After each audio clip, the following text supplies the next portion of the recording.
This show has been made with the help and support of Lisa Morrissey. Welcome to the Kiwimana Bay. Well, is Roundup safe around bees? This is episode 130. We are Gary and Margaret, and we love honeybees, and we are kiwimana, and we are beekeepers who live in the Waitakere Ranges on the wild west coast of Auckland in New Zealand. Hi, folks! Kiwimana is a place where the beekeeping community can share a conversation and connect. And in this episode we are talking about, does Roundup harm bees? Trapped Beetle helps us out. A bee swarm takes over a car in Auckland. And roving reports from around the world. So as if that wasn't enough, well, we build and sell beekeeping supplies, we teach beginner beekeepers and provide beekeeper services and advice.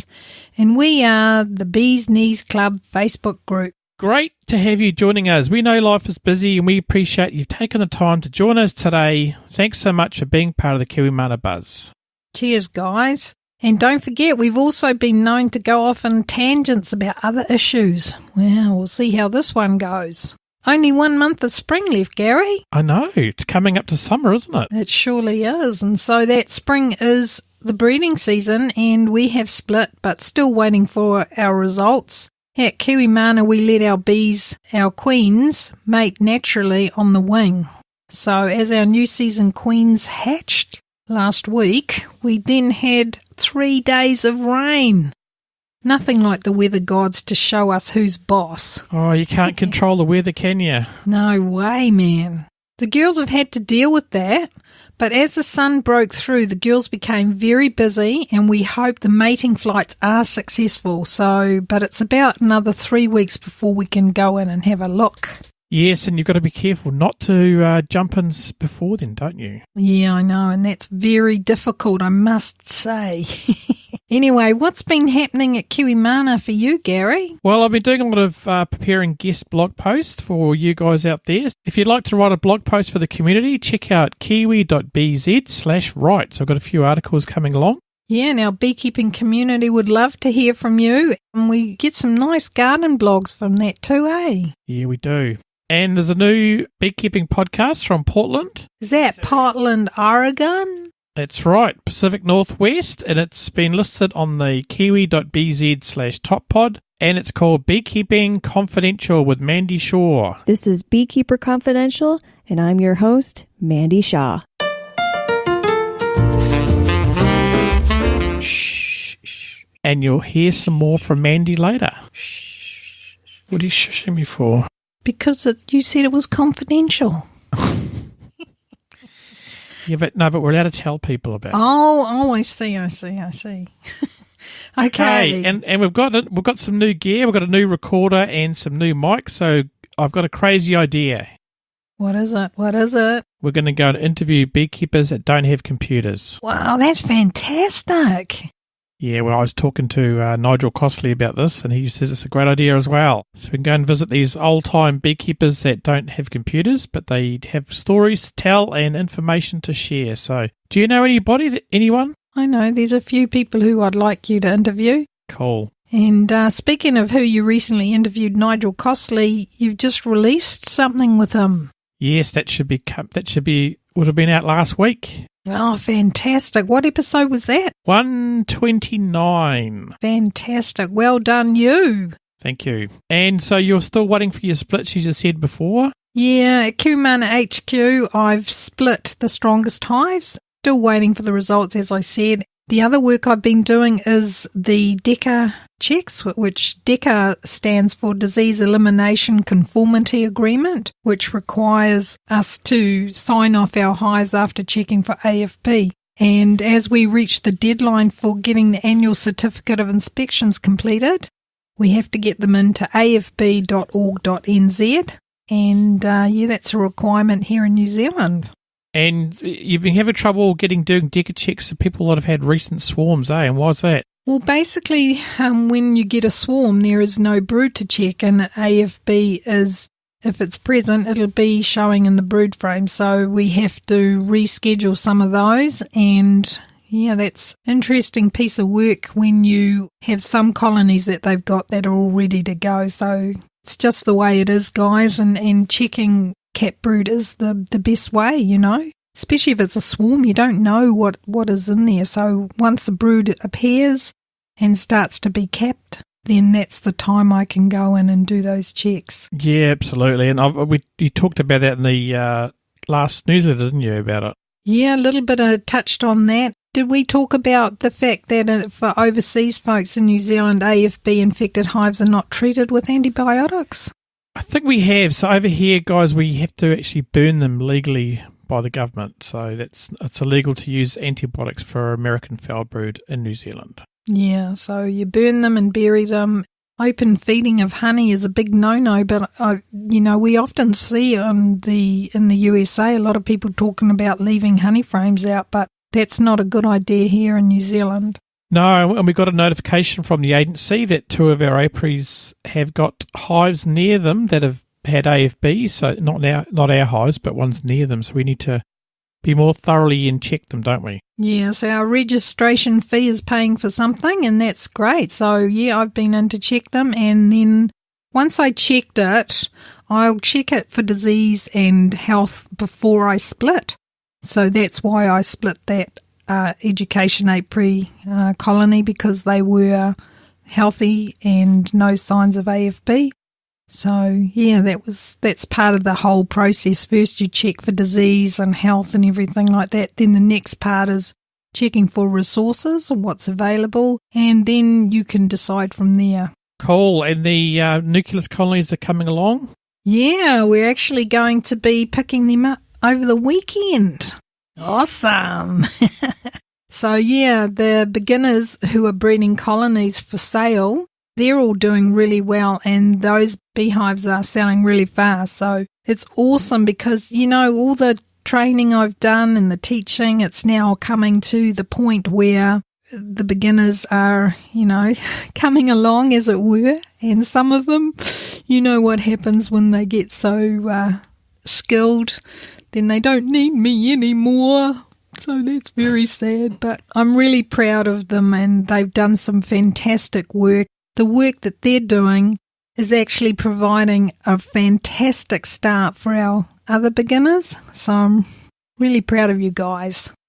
Okay, well, the other thing that's going on is just getting feedback from students who took our courses. It's really good because we're hearing how they are being so proactive in their varroa monitoring and treatments, and very impressed with the efforts, I must say.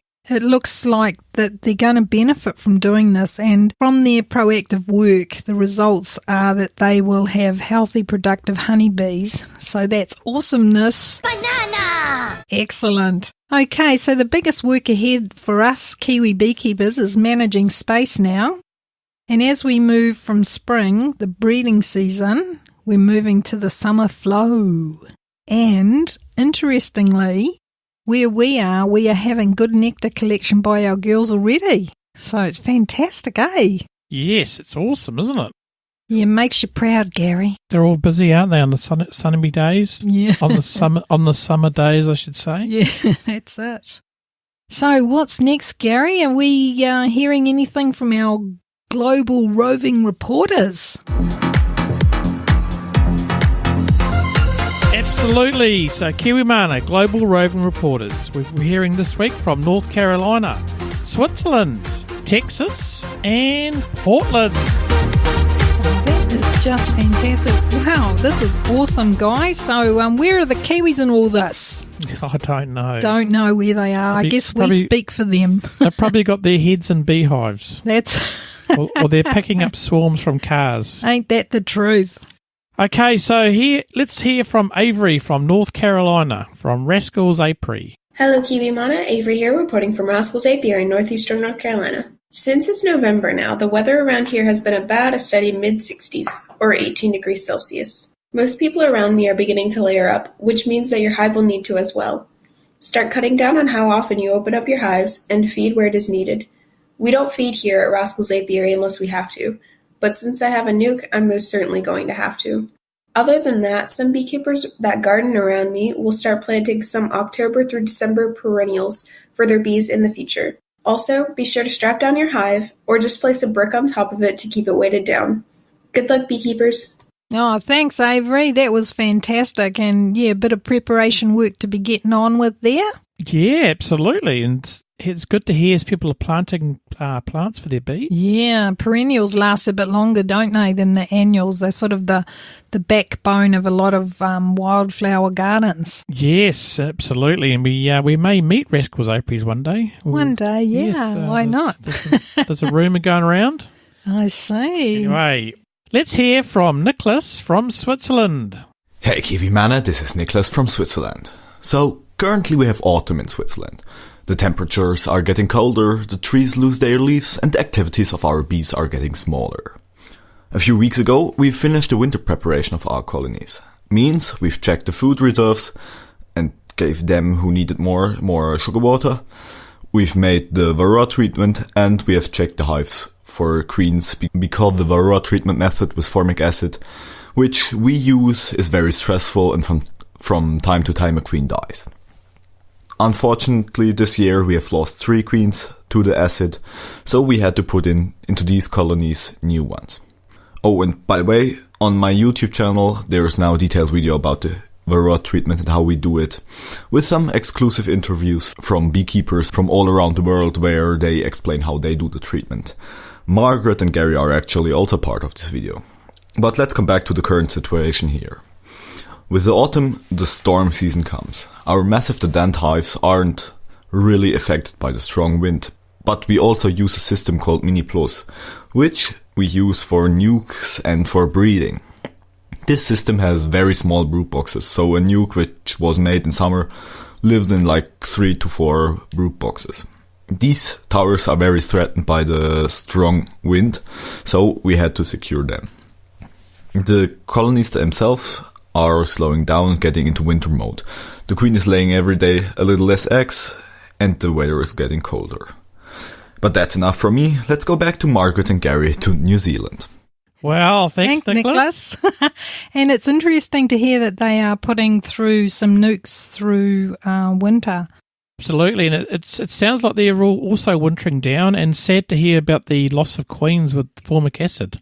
Yeah, unfortunately, that is something I hear a lot of. I've worked with a few beginners who have used it. I don't think it is a very good treatment. I mean, even my beginners that say they use formic acid, the hives didn't even come through winter well. So, yeah, it's interesting, But I don't know. I prefer what we do, and everyone has their own methods, so... It is an effective method, but it can be dangerous, so you've got to be very careful with it. Yeah, I think that's the thing, because, if it's so delicate and you have to be, quite precise about what you do, then it would be a risk, for me, and I wouldn't be confident doing it, to be honest. No, you might be better to stick with, if you're going to use formic acid, you can stick with the store-bought ones like Mono quick strips. But that's been, people have had trouble with it, haven't they? Yeah, unfortunately. Anyway, if it works for those. Maybe it's a temperature thing as well, I don't know. But it's great to hear from Nicholas and that they are coming into autumn, so awesome. Awesome. Now we're heading back to Texas. Yeah, I don't know if you're going to get this. My name's Jesse Steffens. I'm in here in the state of Texas, USA. Right now here, it's fall. We're at October. Honey flow is down. The bees are right, but we're still around in the 80s and sometimes in the 90s this time of the year. If these stupid darn dogs of mine will shut up, maybe you'll be able to hear what I'm saying. My hives are doing well. I have no varroa mite problems or hive beetles or anything like that. Looking forward to splitting them in the spring, which, like I say, it's fall here now. It's in October. Anyway, I'd like to hear back from you and see how things are going there. Like I said, I don't know if I'm doing this right. I just follow direction. Hopefully you'll be able to hear me. But I'm in Smithville, Texas, US of A. I'm enjoying everything I get from y'all on the internet. Oh, that's fantastic, and love that it's really going on there. and that the dogs were so concerned about him talking to New Zealand. Yeah, the dogs sound good, so that's good. Well, it's, grassroots. It's roving reporters, grassroots. Thanks, Jesse, for your report from Smithville, Texas. That's awesome. And also you guys are moving into autumn as well, as you said. So all preparing for winter, eh? That's fantastic. Guys, thanks so much for being part of the Kiwimana Buzz and getting in touch with us. And yes, Jesse, we heard you loud and clear, and fantastic to get your update. Yeah, and you managed to, you think that came through SpeakPipe, so it can be done, guys. Awesome. You can do it too. You can do it. Okay, now we're heading to the Pacific Northwest, and we're hearing from Mandy, who's reporting in from Portland, Oregon. And remember, as you said at the beginning, check out Mandy's amazing podcast called Beekeeping Confidential. Here is Mandy. This is Mandy Shaw waggling from Portland, Oregon in North America. Our bees in the Pacific Northwest are finally winding down after a very long and dry active season. We've had an extremely challenging time this year with Varroa because of these conditions. Our state's honeybee lab has put out an alert to beekeepers to continue monitoring their hives. Normally, we are finished with that work in September, but now we're well into October and we've still been seeing daytime temperatures in the upper 60s and 70s, which means we still have lots of brood. Varroa has had extra brood cycles to take hold of even healthy colonies. I've already begun getting reports from beekeepers who are losing their colonies from Varroa mite syndrome. The weather conditions have also made for poor foraging opportunities. There just aren't enough natural food sources available, and we've been having to feed our bees sugar syrup and pollen patties just to get by. I recently discovered what I suspected was small hive beetles while removing a feral colony from a house. Historically, small hive beetles are not commonly found here, and so there hasn't been much discussion in the beekeeping community about them.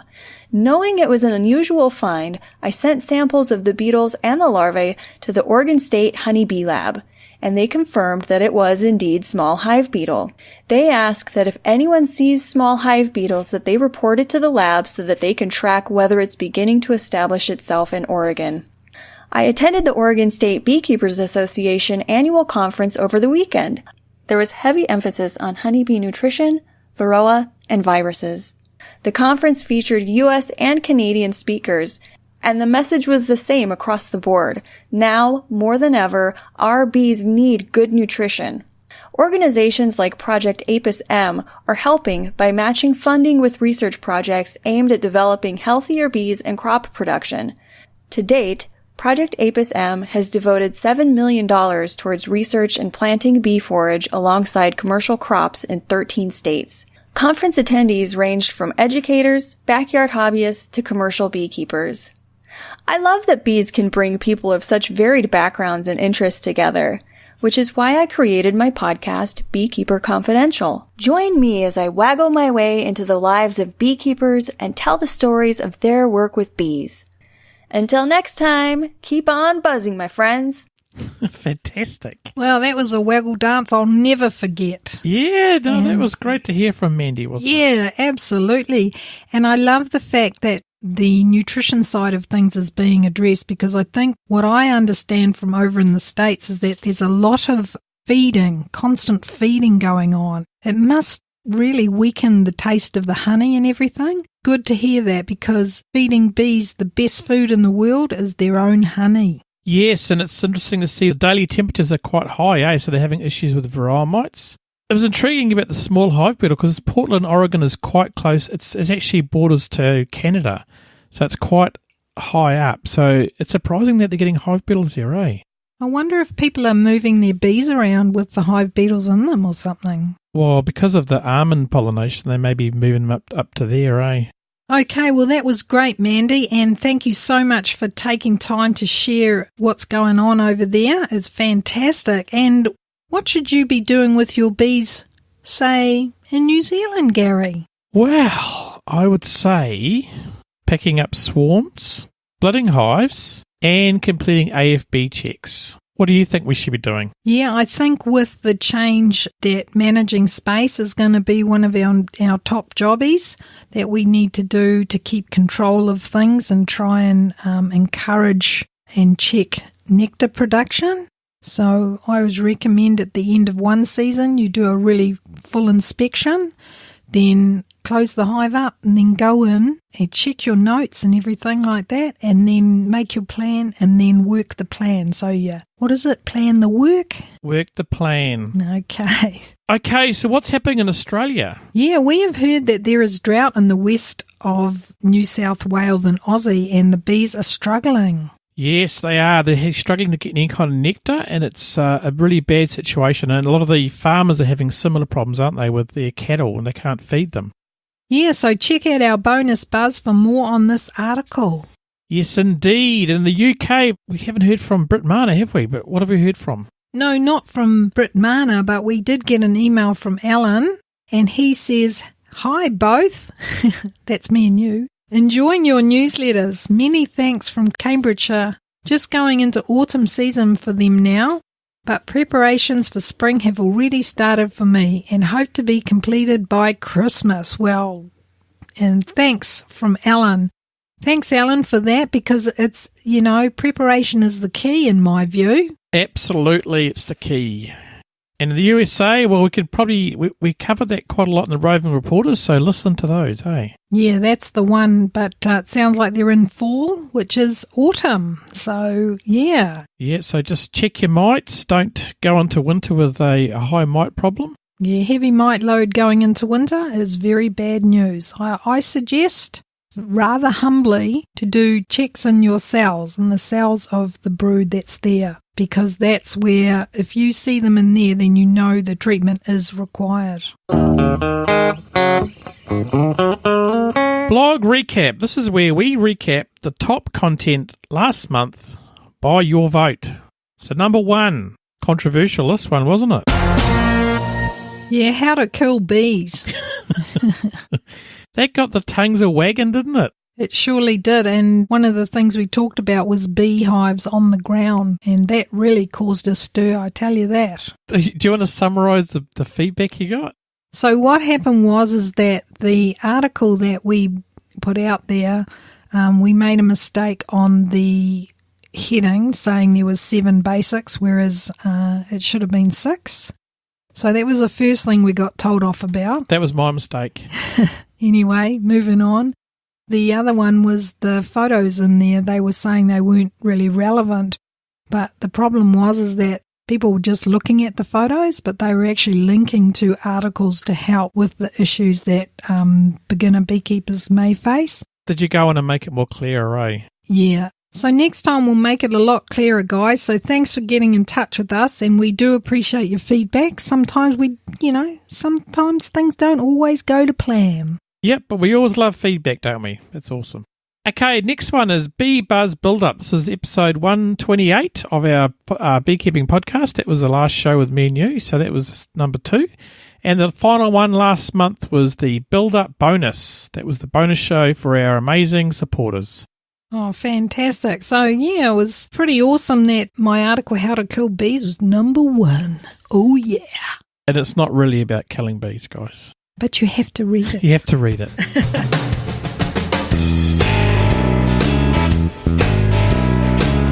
Okay, and what products have we been using in our work? Well, the new recorder finally arrived. Oh, and do you know, boys and their toys and gadgets, Gary's in heaven, I must say. Well, the old mixer was, you couldn't turn Margaret up or down because it was crackly as anything. So now I can turn Margaret down. Oh, not sure what to say about that one. Anyway, hopefully it sounds better, and this is the first show with it, so hopefully you don't notice much difference, or you think it sounds better. Hopefully it does, because it's brand new. That's right. And what have you been using, Margaret? Mostly my frame holder, because I've been doing the disease check, so I'm using it to hold the frame while I'm looking at the brood. So it just gives me a bit of ability to check inside the cells a bit better. And I just don't have to hold them. So for me, that's perfect. And it keeps you can put the frames on there and it keeps them up off the ground. So no bacteria goes into the hive. Because if you put it on the ground and stuff, you're putting, dirt and possibly other things in there. And also I've been using my bleach and water fine mist sprayer, and that's just sort of like a disease-killing thing, and that's just to keep on top of my beekeeper hygiene. And I spray tools, suits and gloves, and I also keep a roll of paper towels in my beekeeping basket so I can wipe everything down.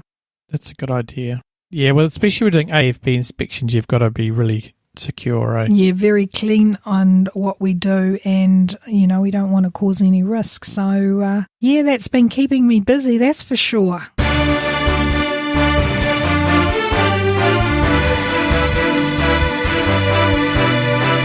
Beekeeping news. News that won't give you the blues. And this podcast is made possible by our amazing supporters, and especially this month we would like to thank Gilbert Co. Gilbert has been supporting the kiwimana buzz since February 2018, so thanks Gilbert.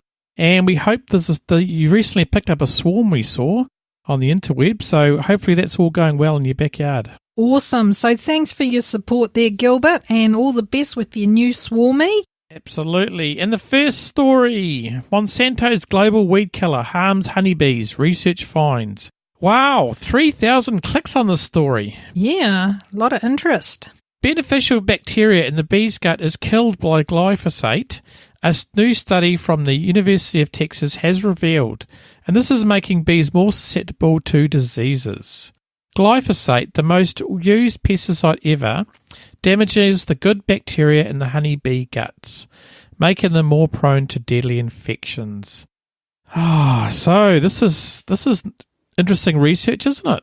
Absolutely, and I think that I've been talking to a few commercial guys lately, and they are coming back with the fact that they agree that once you can knock back the varroa, then the health of the bees appears to be much stronger, and they are much stronger against other things. So I think we're finding that in our apiary too, after we've had surviving bees from winter.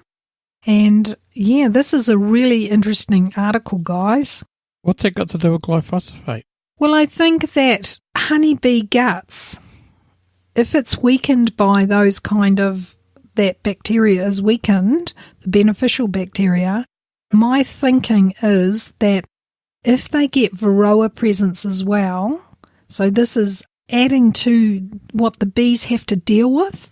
So if they get varroa load, then they get a bit of this poison or pesticide, then they're going to be a lot weaker. If we can make bees stronger, then the bacteria may be stronger. But if you're giving them pesticides, it's just adding to the whole culmination of loss. Yeah, I think you're right. It's adding to the stress of it all, isn't it? Yeah, I think so, Some talking points here. There's two other studies. One from China revealed that bee larvae took longer to hatch and was more likely to die if they were fed glyphosate. And in the past, we talked about the University of Buenos Aires in Argentina study in September 2015, and that proved that the glyphosate chemical was actually causing the bees' navigation to be screwed up, wasn't it? Remember that? Yeah, absolutely. And another tangent is that I don't believe that they can possibly say that this stuff is not harmful. Well, how many studies do you need to turn around and say it's not harmful or harmful? Yeah, it's almost like they're just using all sorts of stuff. Anyway, how many more studies do we really need, and what have we got going on here, Dale? I've got some quotes here from Dave Gilson. He's a professor at the University of Sussex. He's well known for his studies into bumblebees and other pollinators. This is what he says. It now seems that we have to add glyphosate to the list of problems that bees face. This study is also further evidence that the landscape-scale application of large quantities of pesticides has negative consequences that are often hard to predict. That's a very polite way of saying there's poison going on. And the spokesman from Monsanto, who wasn't named in the article, said, claims that glyphosate has a negative impact on honeybees are simply not true. No large-scale study has found any link between glyphosate and the decline of the honeybee population. More than 40 years of robust, independent scientific evidence shows that it poses no unreasonable risk for humans, animal, and the environment generally. Okay. Geez Louise, I can feel myself going off on a tangent. And as a counterpoint, Oliver Jones, a chemist at the RMIT University in Melbourne, Australia, said, To my mind, the doses of glyphosate used were rather high. The paper shows only that glyphosate can potentially interfere with the bacteria in the bee gut, not that it actually does so in the environment. Yes. Okay, so that's the counterpoint. Anyway, I don't think I'm going to spray it around our bees. Oh, goodness me, no.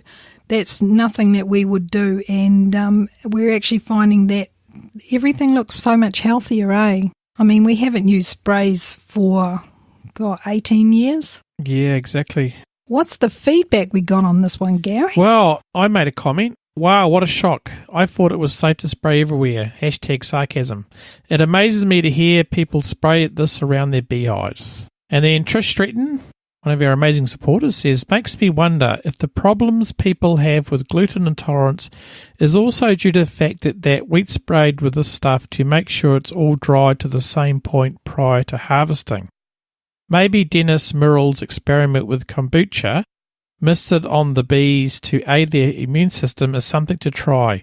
I think I'll give it a go this year. Well, that's interesting. I've never heard of that. Yeah, that's something that we're still looking into, kombucha, and seeing what it's all about. So watch the space, guys. I've never seen it being used on bees. No. Oh, we'll have to find out about that study, Trish. We'll have to investigate that. Be interesting. And Brian Mitchell says, not a surprising scientific revelation. Glyphosate is simply overused and GMOs over-promoted. Both are detrimental to this world. I agree. And Margaret says... Oh, yeah, that's me. I said something too. My feedback is this. Yeah, I feel it's all connected. Connected to the declining insect populations, decline of some bee species, to the sickness in children, autism, loss of fertility in men. That's what's happening in the UK. To soil degeneration, where food can't grow healthily in the soil because no one's looking after the soil. So loss of forests, also the lungs of the world, they're getting chopped down, replanted with palms, which are actually just causing devastation because the nature is being affected. And then with that, the water quality, the poisoning of aquatic life. I mean, what the heck? Oh, hang on. I also forgot to mention plastics. So what the heck are we doing in this world, man? I struggle with it. Quick fix, I think, is the problem. Yeah, maybe it's consumerism going crazy and just the quick fix. I'll buy this and do that and bugger the consequences. Yeah, because there was a recent case in California where a guy's dying of cancer and he's actually successfully sued Monsanto, wasn't he? Because he was using Roundup through his career. That was sad, isn't it?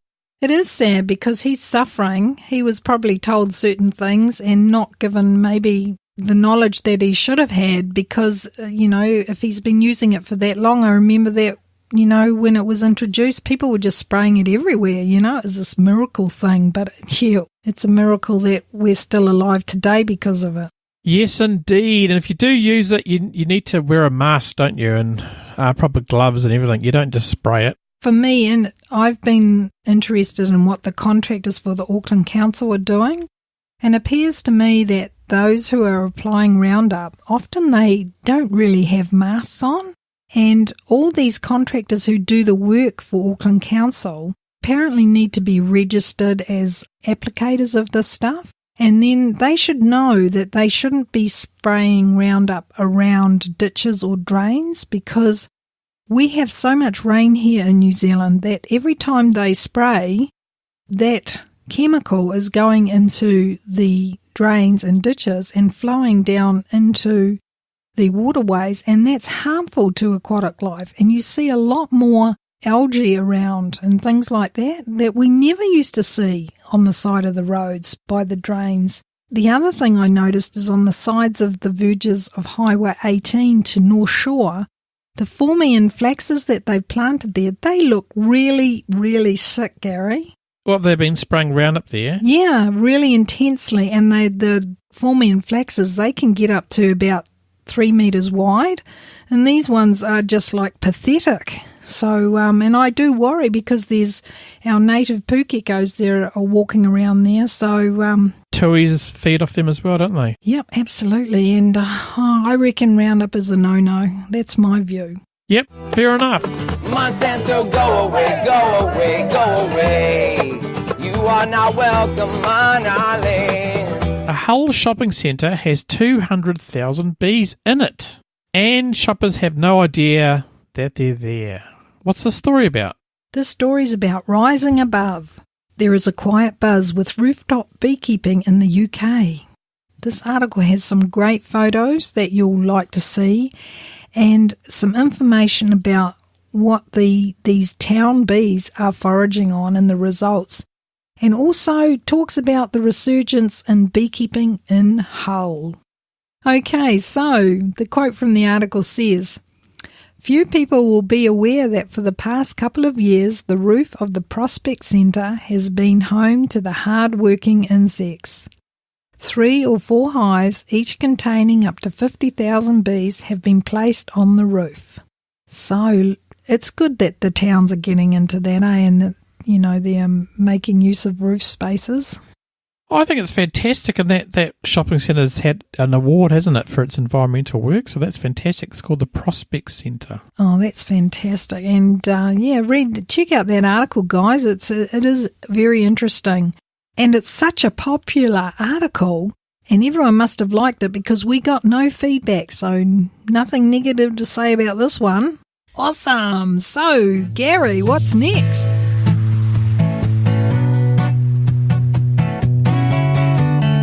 Okay, next story. A trap beetle unlocks the secrets of pollination. Wow, what's this one all about, Gary? Well, they found some evidence of how plants are pollinated during the Cretaceous period in northern Myanmar, Kachin State, has been discovered in amber. So a little beetle has been trapped in this amber of a tree for over 100 million years.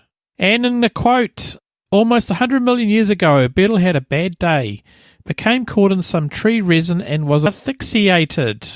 And so this is actually the good thing about this one, as opposed to other insects found, is they actually found some little grains of pollen around its like mouthpieces. Okay. So that was quite interesting. And the plants that it was pollinating was a gymnosperm, that's what it's called, and has a special fertilizing strategy. Unfertilized seeds were exposed to the air awaiting pollinators. And this was actually even before flowering plants. So this is how they used to pollinate. Beetles used to pollinate things for them. That's fantastic, hey? Yes, and descendants of gymnosperms still exist, and they're known now as conifers, ginkgos, and cycads. We have any of those? I think we do in New Zealand. I mean, everything sort of ends up here somehow. Someone sneaks it in against the law. That's another tangent. That is. And that was an article from Gizmodo, and it was quite interesting. I enjoyed that article. And it's sort of the first proof that before flowers, pollination still happened. That is interesting because they're like a beetle's sort of like a crawling insect, eh? They do have wings. I don't know if these ones did, but I think it does. Yeah, fascinating. Absolutely fascinating. And 100 million years ago, that's a long time. I wonder how they managed to count that all up. Oh, I don't know. They like carbon date things, don't they? Well, because it was in a tree, I guess there was a big tree near it. I don't know. We have been invaded by an enemy far more lethal than any human force. The swarm is coming. Anyway, Margaret, what's a swarm of 30,000 bees takes over the side of a car? In central Auckland. Well, this happened in early October. The homeless in Auckland are moving into cars. Be wary if you leave your car parked up for a while. But this is not humans, guys, but bees. So you need to watch out for them. This article shares about spring swarming and the interest and fascination swarms create with not beekeepers. Here's a piece from the article. He, the owner of the car, initially thought someone had broken into his car, as a lot of people were just standing around it, he said. He went on to say, "It's insane." It's insane! It's insane. It's huge. There's thousands of bees. I've never seen anything like it. Oh, you should hang out with me for a few weeks. Anyway, it just shows you what's going on here in Auckland through our spring, and there's a great photo of the bees on the car, so fantastic. Yes, and local bee enthusiast Brett Archer came to the rescue, so thanks there, Brett, if you're listening to the show. Awesome. Yeah, and they also talked about Rose Ware from Auckland Bee Club, yeah. The local press there for the local beekeepers, isn't it? Yeah, we got a little bit of feedback on this one, and one was from Fiona Small. My hobby hive swarmed yesterday. I was a little late with giving them more space, but they're pumping. And luckily they didn't go far, so I nabbed it before they decided to up sticks and go somewhere else. Phew! That evening my sister-in-law said she drove through a swarm in Torbay too. Wow, yeah, we did that once. I drew through a swarm. It's not pleasant. No, and it's just shows you what's happening, man. The weather is pretty awesome. And what does Barry Oliver say? He said, that's a big swarm. Yeah, it is. Yeah. It is. It's a big one, guys. So, that's fantastic. So, moving on, what's happening next, Gary? Well, have a look at the show notes on kiwi.bz/130. All those articles are listed there and linked there. So, check those articles out and you can see the amazing photos. And that one's actually got a little movie, eh? Our spring season is... Banana! That's it. Okay, now we're being more serious now. Okay, very serious. Okay. If the problem continued for the bees, I don't know if they would have made it. That's right. So when people join our newsletter, we ask them, what is your number one beekeeping problem? And we try and help them with those problems. And here's this month's one. This is from Louis DeMarco.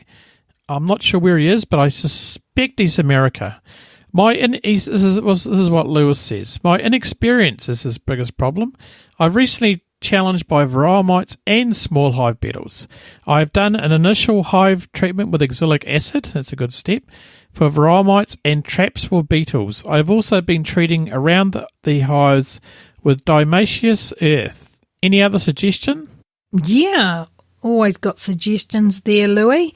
And my suggestion is that not to panic, okay? In terms of management, I think learn what the seasons present in your area and what you need to be aware of so you can calmly plan ahead. It sounds like you've got some really good start to it. If you're using oxalic acid, in our view, that's probably a good way, and it really does knock the varroa mites. If you plan ahead, then you're sort of aware of what you need to deal with. Plan for a coming month in the month before.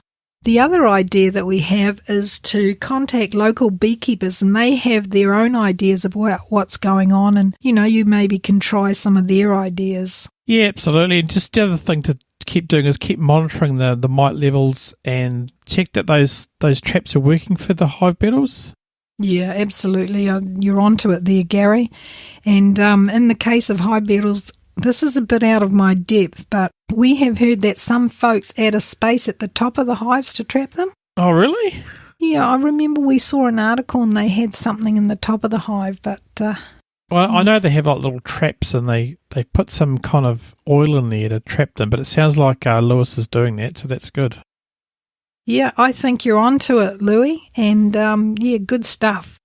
Yes, indeed. And if you've got a beekeeping problem, tell us on kiwi.bz/problem, or you can leave a voice message on our SpeakPipe, or if you have an urgent issue, check out the Bees Knees Facebook group, because that's there's a lot of people on there answering questions. Yeah, and they're from all over the world, so they'll have some, you should get some good sound advice from them. Okay, feedback from you guys. Well, Patreon. We have an amazing couple of supporters. We'd like to thank Daniel and Christy Bokris from Ohio for becoming new supporters on Patreon. And Daniel and Christy run the Red Dog Ranch in Raymond, Ohio. Well, their mission statement is true pasture-based products, no hormones, no antibiotics, no steroid foods, the way it should be. Excellent. Amen. That sounds good, eh? Yeah, I mean, they're folks who are on the same page as us, and thanks for joining the kiwimana buzz, guys, aiming to do things as naturally as possible. So welcome, Daniel and Christy. Absolutely, and check out their Facebook page on Red Dog Ranch, Ohio, on facebook.com. And if you need any, and if you're in the Ohio region, check them out if you've got a farm. But they may ship across America. I'm not sure. We'll have to ask them. Okay, well, what's been happening on the Facebooks, Gary? John Paff. He's been driving his mum nuts. He's been driving several hours with his mum. She got him into beekeeping when he was just a young shaver.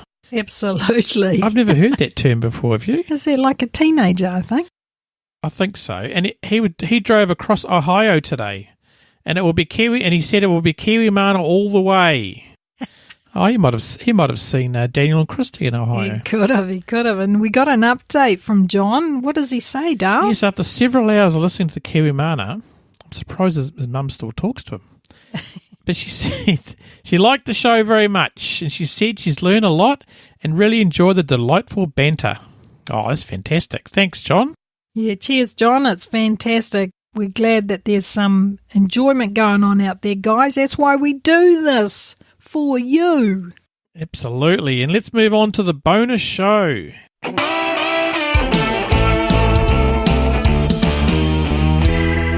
bonus show. This is the show for our amazing supporters, and this week we're talking about droughts for the Australian beekeepers and why you need to tell your bees. This is, as I said, for our amazing supporters. So if you want to listen to that show, you can join Daniel and Christy and become a supporter.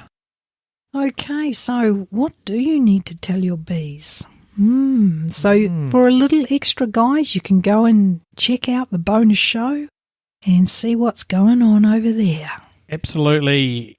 And to support us, you go to kiwi.bz/banana. So, guys, did you find some value in there? Maybe some beekeeping tips that you could use and not abuse. And maybe you want to enjoy the next show automatically. Yeah, so please subscribe to the show in your podcast device or have a look at kiwi.bz/subscribe on ways to subscribe to the show. And it's free to subscribe, isn't it, Margaret? Because someone the other day said, does it cost to subscribe? I go, no. Yeah, the general episodes that we put out are no charge, guys. Free like the wind. But if you want to up your ante and enjoy a little bit of extra banter, then you can become a Patreon. The show notes for this show are kiwi.bz/130, and you've got all the links to the things, the photos, everything. Awesome. So these show notes are just incredible, aren't they? I know. You do an amazing job there, sweetie. Thanks, Dale. Anyway, thanks for joining us this week, and we appreciate you visiting us. Okay, see you guys.